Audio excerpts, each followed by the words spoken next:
नमस्कार, मैं हूं चंद्रशेखर और आप देख रहे हैं मीडिया दर्शन। देखिए, चाचा और भतीजे की लड़ाई में भवन निर्माण विभाग के द्वारा घी डालने का काम किया गया है। आपको बता दें, राष्ट्रीय लोक जनशक्ति पार्टी के कार्यालय के पास है और पीछे देख सकते हैं राष्ट्रीय लोक जनशक्ति पार्टी का ये कार्यालय है। चुनाव चिन्ह जो चुनाव आयोग की तरफ से आवंटित कराया गया था, चुनाव चिन्ह सिलाई मशीन, इसका जो लोगो है वो भी लगा हुआ है। लेकिन भवन निर्माण विभाग की तरफ से चाचा को एक बड़ा झटका दे दिया गया है। बता दें, इससे पहले भवन निर्माण विभाग के द्वारा से आवंटन जो है रद्द कर दिया गया था, लेकिन अब ये आवंटन चिराग पासवान को कर दिया गया। ये भवन जो है, ये बंगला जो है, चिराग पासवान के पार्टी को आवंटन कर दिया गया है भवन निर्माण विभाग के द्वारा से। और ये वही कार्यालय है जहां 2019 का लोकसभा चुनाव चिराग पासवान और पशुपति पारस एक ही गुट में थे तो लड़ा गया था। लेकिन जैसे 2020 का विधानसभा चुनाव हुआ, दोनों में दूरियां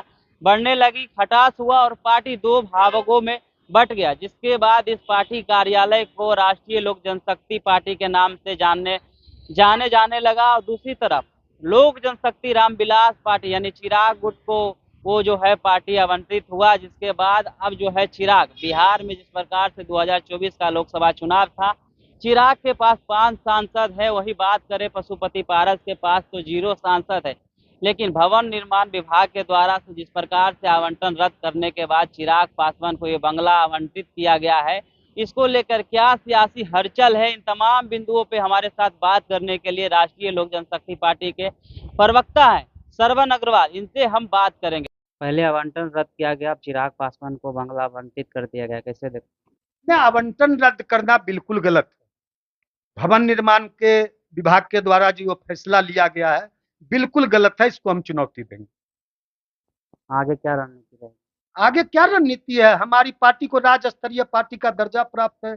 हमारी पार्टी राज्य स्तरीय पार्टी है। हमको देश के चुनाव आयोग के द्वारा राज्य पार्टी का के रूप में मिला है, मान्यता मिला है। तो हम लोग जो एक पॉलिटिकल पार्टी का कार्यक्रम है, कार्यालय है, कार्यकर्ता है, हम लोग जनता के बीच जाएंगे, अपनी पार्टी को मजबूत करेंगे। और जहां तक राज्य कार्यालय का सवाल है, इस फैसले के भवन निर्माण के फैसले को हम चुनौती देंगे। लगातार आप एनडीए के साथ रहे, एनडीए की बात करें तो लोकसभा के चुनाव में आपको टिकट नहीं और इस बार बंगला से भी हाथ धोना पड़ रहा है, कैसे? नहीं नहीं, बंगला अब हमने कहा ना कि या जो फैसला है भवन निर्माण विभाग का, यह फैसला बिल्कुल राजनीति से प्रेरित है। इस फैसले को हम चुनौती देंगे। हम लोग एनडीए के सबसे ईमानदार सहयोगी थे और हैं, और आगे भी हमारा प्रयास रहेगा कि हम एनडीए के ही साथ रहें। आगे भी हमारा प्रयास रहेगा। हम लोगों ने 2014 से पशुपति कुमार पारस जी ने बिहार में, देश में एनडीए को मजबूती प्रदान किया है। आगे भी हम लोग एनडीए को मजबूती प्रदान करने का प्रयास करेंगे। लेकिन जिन्होंने एनडीए को कमजोर किया, जिन्होंने एनडीए को नुकसान पहुंचाया, जिन्होंने एनडीए को पूरी तरह से आघात पहुंचाया, चोट पहुंचाया, जिन्होंने नारा लगाया था नीतीश कुमार से तेरी खैर नहीं, नरेंद्र मोदी से बैर नहीं, जिन्होंने एनडीए को बिहार में पूरी तरह से कमजोर किया, अब वो लोग एनडीए के आज प्रिय पात्र हैं। या तो जनता दल यू और भाजपा को सोचना है। एनडीए में आप साथ रहे, लेकिन झुकाव एनडीए के लगातार जो है चिराग पासवान के साथ रहा, फिर भी एनडीए के साथ। देखिए अभी क्या है, जिनके तरफ झुकाव है, कल वह एनडीए में रहेंगे कि नहीं रहेंगे, कल वह कहाँ रहेंगे, वह एक जगह स्थिर रहने वाले लोग नहीं है। और हम लोग जहां रहते हैं अस्थिर होकर रहते हैं, अस्थिर होकर एनडीए में हैं। हमारा आगे भी प्रयास रहेगा एनडीए में हम रहे, एनडीए को बिहार में मजबूत करें। एनडीए गठबंधन के तहत बिहार विधानसभा का, राष्ट्रीय लोक जनशक्ति बिहार विधानसभा का चुनाव लड़े, यह हमारा प्रयास रहेगा। अब पार्टी कार्यालय की जहां तक बात है, यह बिल्कुल उससे अलग है। इस फैसले को हम लोग देख रहे हैं। इस फैसले को होगा तो हम न्यायालय में भी चुनौती देंगे। आगे क्या करेगी पार्टी?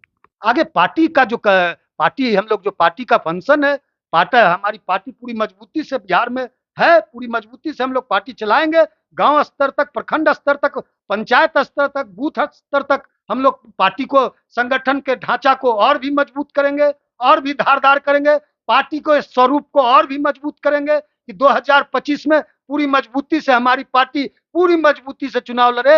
अब भारी संख्या में, भारी तादाद में राष्ट्रीय लोक जनशक्ति पार्टी के विधायक बिहार विधानसभा में चुनाव जीत के आए। यह हमारा पूरा ईमानदार प्रयास रहेगा। तो आपने सुना, श्रवण अग्रवाल का साफ तौर पे कहना था कि भवन निर्माण विभाग में जो अधिकारी हैं वो भ्रष्ट बैठे हुए हैं, पूरी तरीके से अंधे बैठे हुए हैं।